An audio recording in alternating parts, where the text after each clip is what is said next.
Hi, in this module, I'm going to talk about the EM algorithm for learning Bayesian networks when we have unobserved variables in our training data. So let's start with our familiar movie rating example. So here, remember this Bayesian network, we have a genre, which could be drama or comedy, and we have two people, Jim and Martha, who are going to produce ratings of this movie. We're going to denote as R1 and R2. And before, when we observe all of the variables in our training data, we could just use maximum likelihood, which amounts to counting and normalizing. But this only works if we observe all of the variables in each training example. So data collection is expensive. What happens if we don't observe some of the, for example, what happens if we don't know the genre of the movies, but we only observe the pairs of ratings of Martha and Jim? So what can we do in this case? Intuitively, it seems kind of hopeless. How can we learn a Bayesian network relating G and R when we don't even see examples of G? But we'll show that this is actually possible in many cases, well, certainly not all cases, and that's kind of the magic of EM and unsupervised learning in general. So let's try to approach this problem top-down. What are the principles that we have? Well, maximum likelihood was something that served quite well, so let's try to see if we can make that work. So generally, we have a set of variables which are hidden called big H, and we also have some variables big E which are observed. So in this movie rating example, we have G is the hidden variable, the two ratings is the observed variable, and we have some little e denoting what they're observed to. And in this case, we have, remember, the set of parameters, which is the probability of G and the probability of R given. So the principle of maximum marginal likelihood says, well, just maximize the probability of the data. Tweak the parameters to make that probability as high as possible. So what this means for us is that we're going to try to find the theta that maximizes the probability over all the observed observations that we have in the training data of the probability of that observation given theta. So this looks very much like maximum likelihood, with the exception that we are marginalizing out the hidden variables. And just to spell this out, what this quantity really is the summation over possible values of the hidden variables of h equals h and e equals e. Okay, so this is the principle that we want to adhere to. So it turns out that the EM algorithm is one way of trying to optimize this objective. But we're going to try to motivate EM in a more intuitive way. So EM, you should think about it as a generalization of the k-means algorithm. And remember, in k-means for clustering, we also had a similar problem where we have cluster centroids and cluster assignments, both of which we didn't know. In our case, the cluster centroids are going to be generalized to parameters of a Bayesian network in general, and the cluster assignments are going to be generalized to the hidden variables. So here are the variables. We have E, H, and here is the expectation maximization algorithm, or otherwise known as EM. So we're first going to initialize the parameters randomly. And then we're going to repeat until convergence. It's going to alternate between two steps, the E step and the M step. In the E step, what we're going to first do is try to use the parameters to guess the hidden variables. So we're going to compute Q of H, which is going to be a distribution over possible values that the hidden variables could take on. And this is going to be equal to simply the probability of the hidden variable conditioned on the evidence or the observations that we saw. And again, this depends on the parameters at the current iteration. And we're going to do this for every possible value of H. How do we do this? Well, we've already seen how we can compute these type of quantities given a fixed Bayesian network, and this is called probabilistic inference. So in case h is small, we can just do it kind of brute force. If h is HMM, we can use, if the Bayesian network is HMM, we can use forward-backward. In general, we can use Gibbs sampling, etc. So now what do we have? We have these weights for every h. And now we can create fully observed examples now. We can just pair a particular h with our observations and put a weight next to that example. And the important thing is now we have a set of weighted examples which are fully observed. And what do we know? How do we deal with fully observed examples? Well, we can do maximum likelihood now. So we take these weighted examples and then we just count and normalize. And that gives us a fresh set of parameters, which we then can go back and repeat the E step and the M step over and over again. So the EM algorithm is guaranteed to converge through a local optimum, just like k-means, but it can get stuck in local optimum and not actually solve the global optimization problem. So let's do an example. We're just going to do one iteration of EM on our sample Bayesian network. So suppose our training data includes two examples, R1 and R2 equals 2 and 2, and a second example where it's 1 and 2. And the genre is unobserved. Okay, so suppose we have parameters that look like this. So probability of G is just uniform, and probability of R given G is this given by this table. Okay, so now we're going to do the E step. So remember, the E step is trying to guess what G is given each of these examples because we don't know what. So let's look at 2, 2. Okay, so the first example, well, G could be either C or D. So there's two possibilities.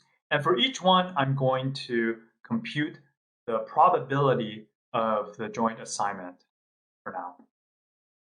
So here, I'm just going to, by definition of the Bayesian network, this is going to be probability of G equals C, that's 0.5, times probability of G, R equals 2 given G equals C, that's 0.6. And then R2 equals 2 given G, that's 0.6. That gives me 0.18. And now we look at the other possibility, which is G equals D. And the probability of G equals D is 0.5.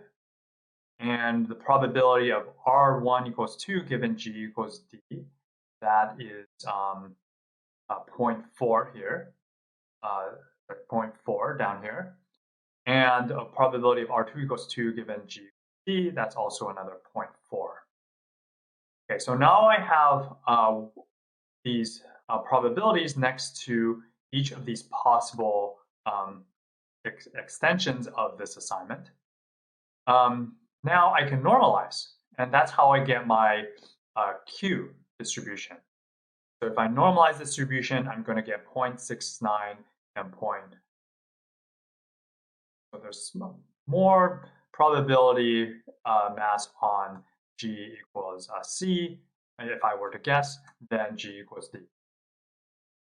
Okay, so now I move on to the second data point, and I'm going to do the same thing. So 1, 2 could either be C or D.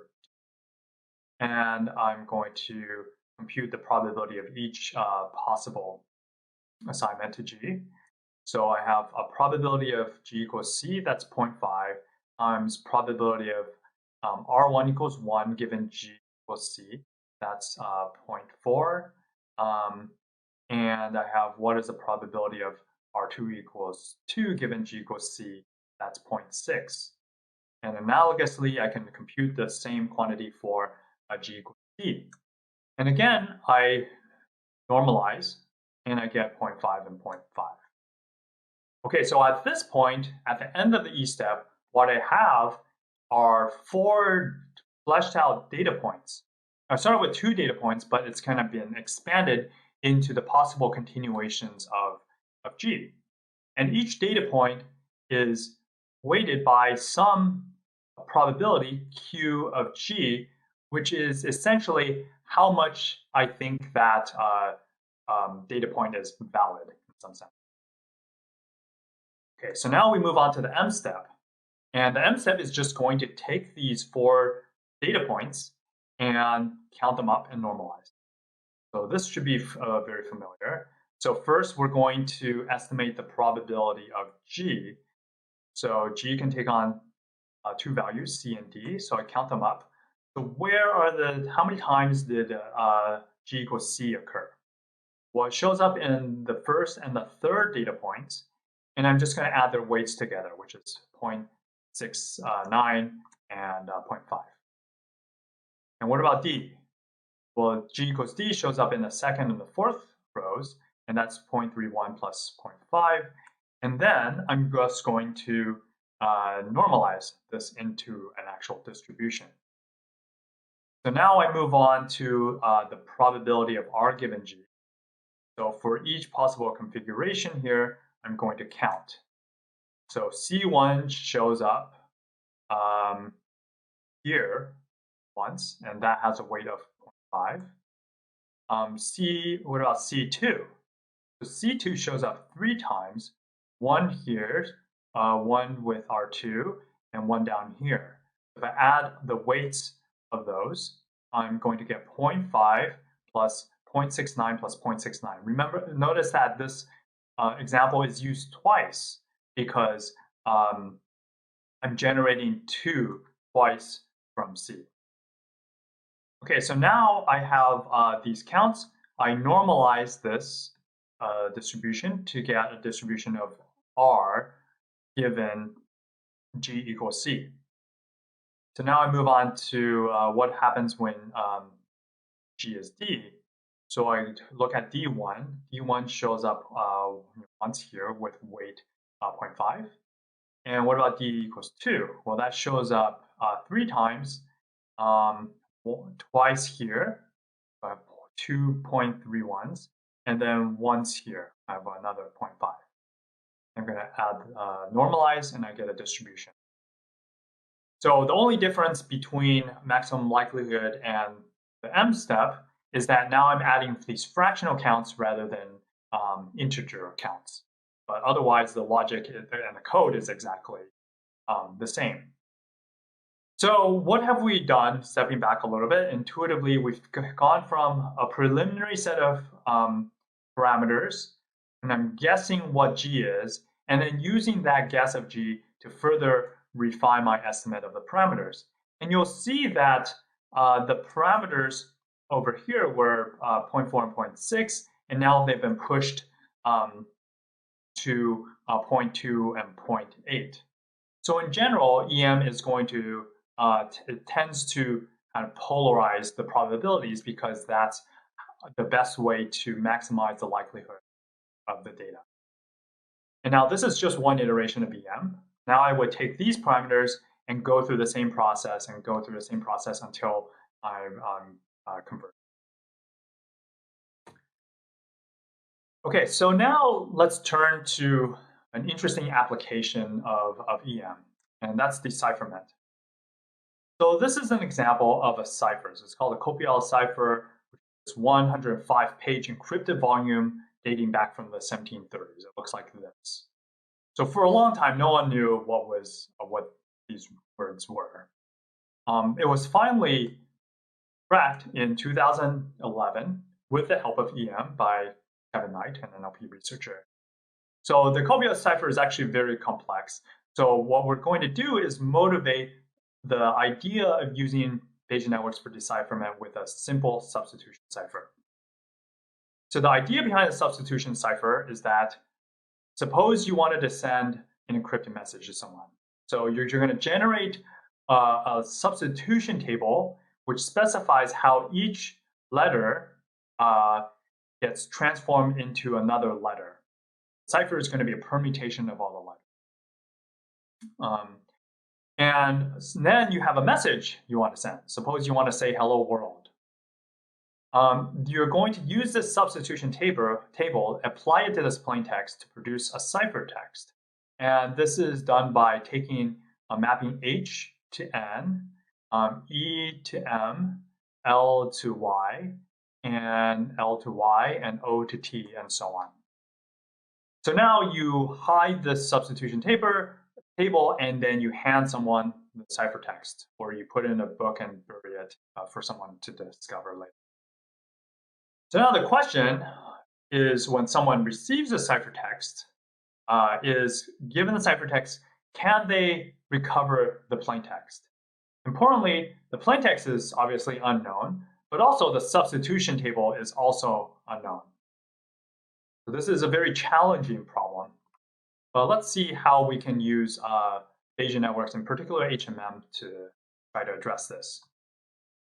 So remember the process of using an HMM, you have to think about what is the generative story of how this data arose. So I'm going to model this as follows. I'm going to have a sequence of letters, which are plain text, and these are hidden. And we have a corresponding sequence of characters in the ciphertext. And I'm going to define a joint distribution over all of these by first generating the plain text letters according to a Markov model by start and a bunch of transitions. And then for each plain text letter, I'm going to generate a ciphertext letter via some emission. So the parameters of the HMM, remember, are the probability of start, the probability of transition, and the probability of emission. Okay, so intuitively, the transitions are going to capture kind of the cohesion of plain text because it's actually supposed to be readable and has structure, it's not random letters. And the emission distribution is going to capture the substitution table. So how are we going to estimate this HMM? Okay. So first of all, we're going to make some just simplifying choices here, but we'll show that it's kind of sufficient. So we're going to set P star to uniform. You could be a little bit more clever, but I'm just going to leave it alone just for simplicity. Then the transition probabilities. So these are this specifies a bigram model over characters, and this model tells you what looks like English or not. And the really cool thing about this is that if we know that plain text is supposed to be English, we can just go and grab a ton of English and estimate a distribution over that text, and that gives us p-trans. We don't even look at the ciphertext. And then finally, the key part is that the emission distribution is the substitution table, and that's what we're going to estimate from EM. So notice that P emission is actually more general than a substitution. It says for every plain text character, I can actually generate a distribution over ciphertext letters, whereas the substitution table says there's exactly one. And this is more out of convenience because it makes optimization easier. But in principle, you can also think about P emit as being constrained to just a one-to-one mapping. Okay, so why do we think that this will work intuitively? Well, so the transition distributions, which we've already estimated on English, is going to favor plain text that look like English, while the emission distribution is going to try to favor consistent character substitutions. So we don't want it to be the case that A maps to a T here and a V here and a F there. We want some consistency, and by having this emission distribution and maximizing the likelihood, it's going to try to encourage that kind of consistency. So we have these two forces kind of at play with each other while we're trying to estimate both the hidden variables and the parameters. Okay, so let's try to actually step into the EM algorithm and say what kind of computations are needed to estimate this HMM. So in the E step, what I need to do is to compute the distribution over the hidden variables condition on the observations. And to do that, we introduced the forward-backward algorithm a while back.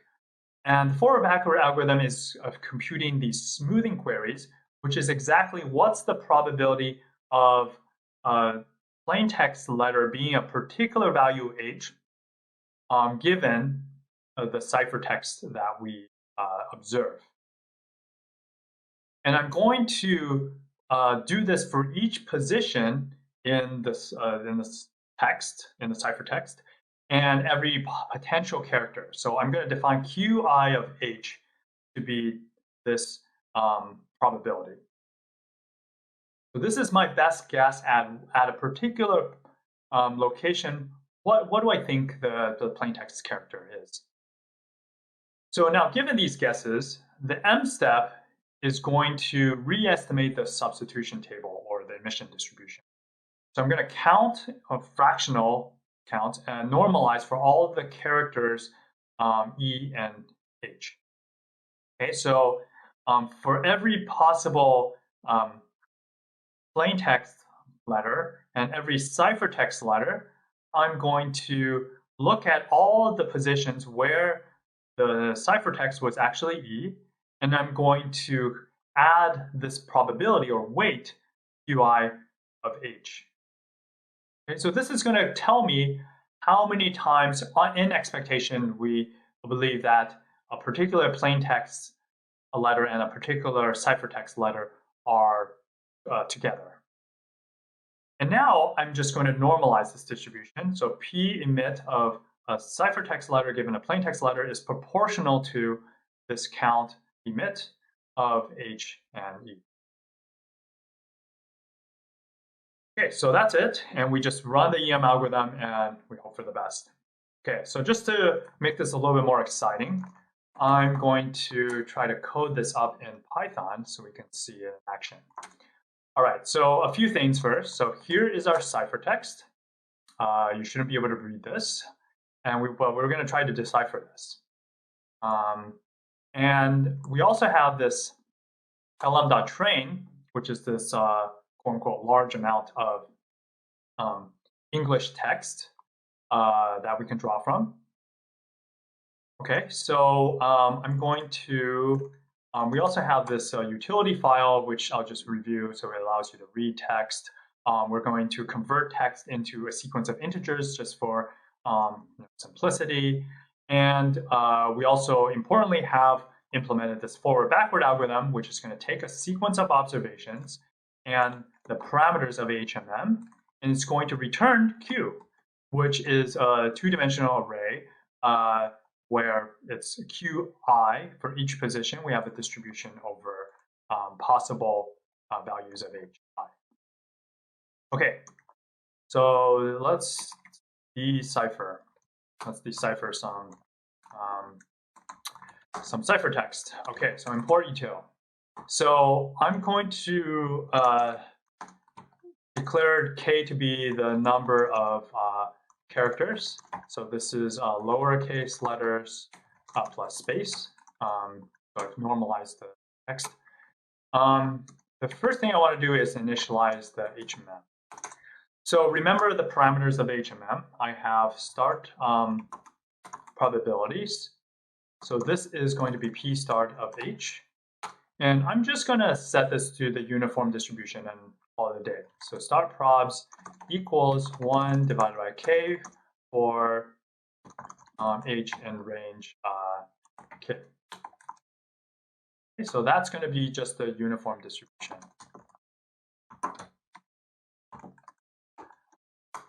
Okay, so now what about the transition probabilities? So transition probability goes from h1 to h2, and this is p trans of h2 given h1.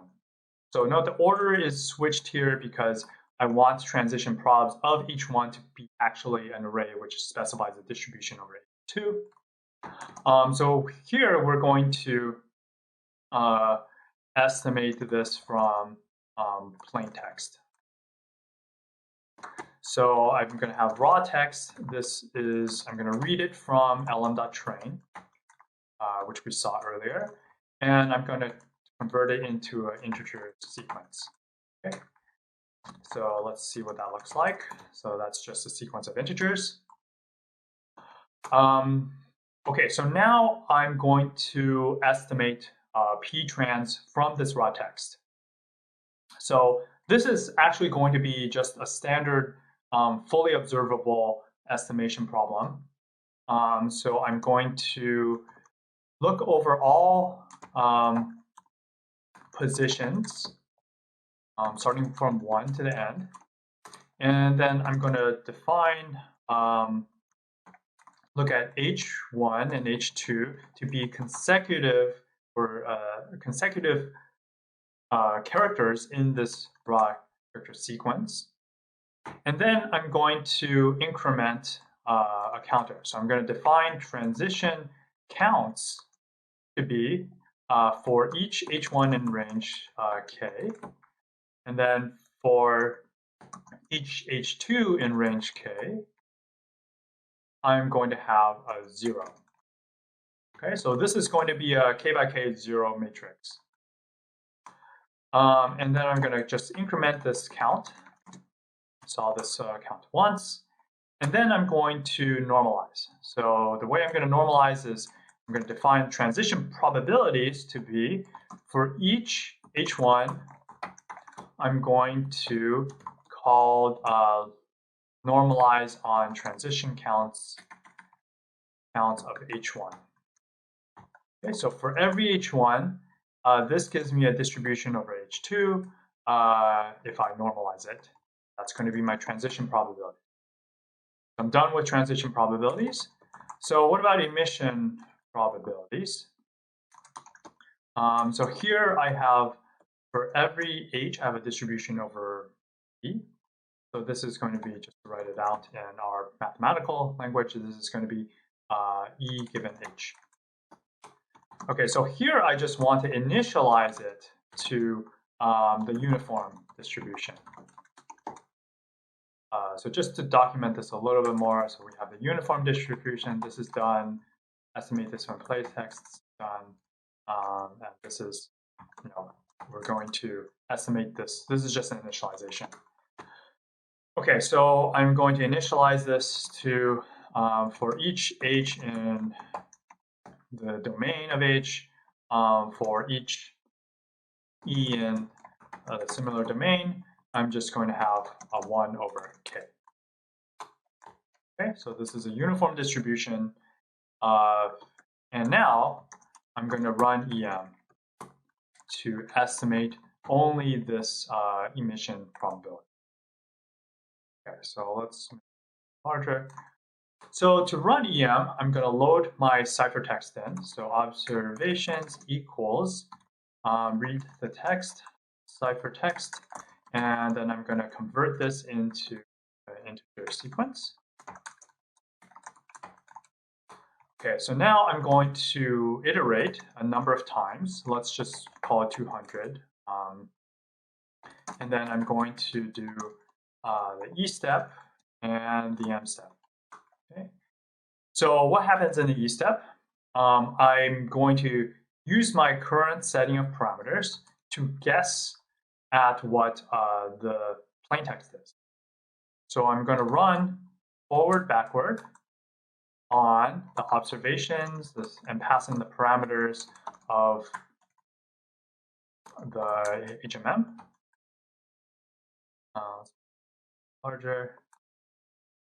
Okay, and this is going to return Q. So just to note that Q of H equals, in mathematical notation, this is the probability at that HI equals H given the evidence, which is the observations here.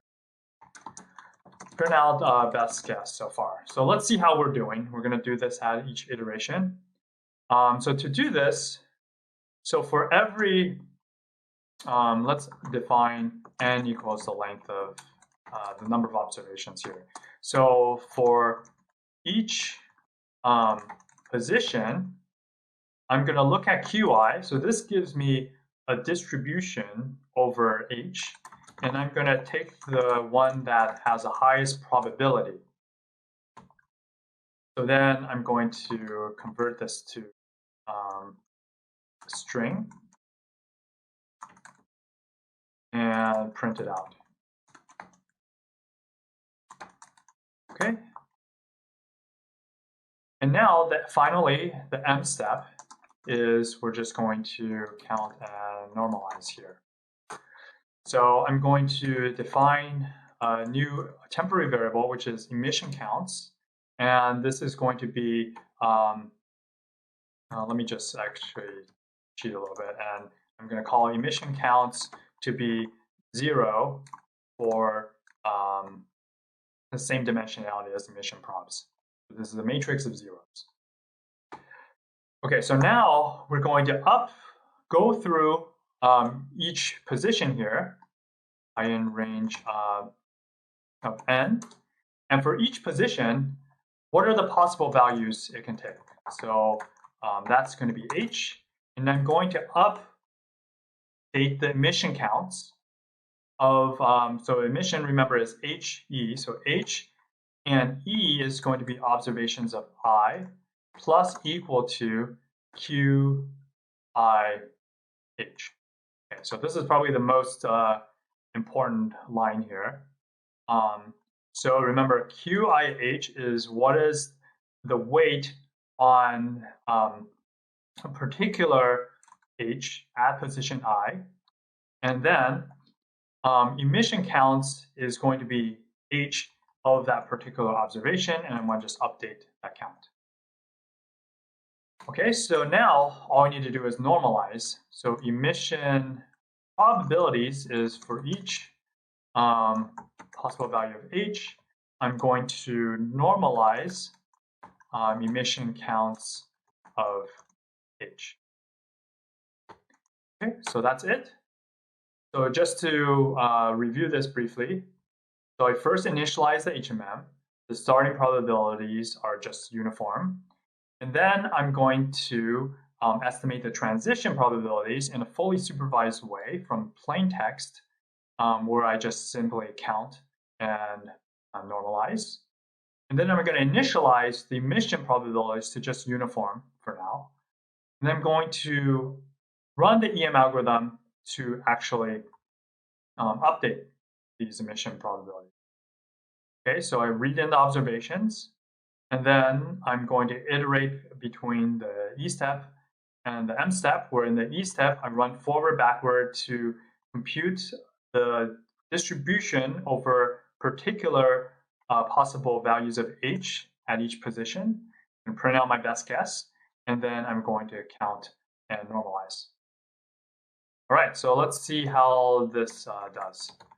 So the cipher Y. So at each step, it's going to print out its best guess. And over time, you can see that this jumble of letters is going to slowly evolve as EM is trying to figure out both the plain text as well as the substitution table. So this isn't going to be perfect because we've used a fairly simple model and we don't have much data, but you can see some structure emerging. So I wove my woke alone without, so that's a real word. Anyone that I could really, and so on. In plain, there's probably something, and so on. Okay, so just for comparison, this is actually the plain text. So this is a little passage from The Little Prince. So I lived my life alone without anyone that I could really talk to until I had an accident with my plane. So definitely far from perfect, but given that we just did it in 10 minutes, it's maybe not bad. Okay, so let me summarize. We've presented the EM algorithm for estimating the parameters of a Bayesian network when there are unobserved variables. So the overarching principle is that of maximum marginal likelihood. We're going to find the parameters such that that drives up the probability of the variables that we did observe as much as possible. So the EM algorithm is going to optimize the marginal likelihood objective, but fundamentally it's a chicken and egg problem, just like in k-mean, right? We don't know the hidden variables, and we also don't know the parameters. So what we're going to do is to iterate between one and the other. So in the E step, we're going to perform probabilistic inference given a fixed set of parameters to produce our best guess over what some of the hidden variables are. And then in the M step, we're going to use these probabilities as weights of examples, and then we're just going to count and normalize to parameters, and then we go estimate the hidden variables and estimate the parameters and so on and so forth.